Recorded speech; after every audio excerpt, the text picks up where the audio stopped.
Here are the top 10 worst serial killers in history. Ted Bundy, a serial killer who raped and murdered dozens of women between 1974 and 1978. He was a great scorer and very charismatic. He took advantage of his success and good looks to lure his victims in public places by feigning a disability or injury, then asking for help. He would then knock them unconscious and transport them to secondary location where he will torture and eventually kill them. He died in 1989.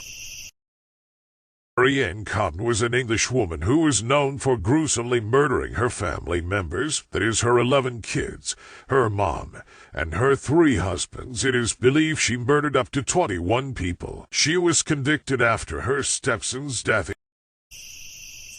Holmes was an American serial killer who killed between 22 and 27 people in Chicago during the 1880s by poisoning them with arsenic or carbon monoxide gas. He had built himself an elaborate network of rooms underneath his hotel. He kept many of his victims' bodies on display in his home until he was caught. Richard Ramirez, known as the Night Stalker. Ramirez was convicted of 13 murders and was linked to many more in California during the mid to late 1980s. He would often target couples at night and sexually assaulting them before killing them with his signature Night Stalker knife. He died in 2013. Ed Gein. The inspiration for Psycho may not have been a real person, but he was one of the most prolific serial killer in history. He is most famous for his creation of the woman suit used to disguise corpses, and his obsession with human skin.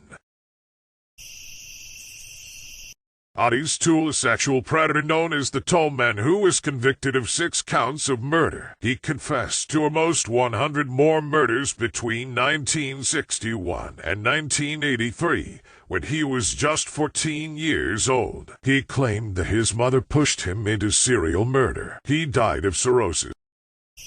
Henry Lucas, a serial killer who confessed to killing more than 200 people, including his mother, between 1960 and 1983. Albert Fish, known as the Bogeyman. He was a child molester who killed at least 3 kids. He was apprehended in 1934 and died in 1936. Dahmer. He began his killing spree in 1978. He kept photos of his victims' mutilated bodies at his home. He was arrested in 1991 after one of his victims escaped. Mary West, a British woman who claimed the lives of 10 women in 1970s, among them her own daughter. She committed the crimes alongside her husband Fred West. She was jailed in 1995.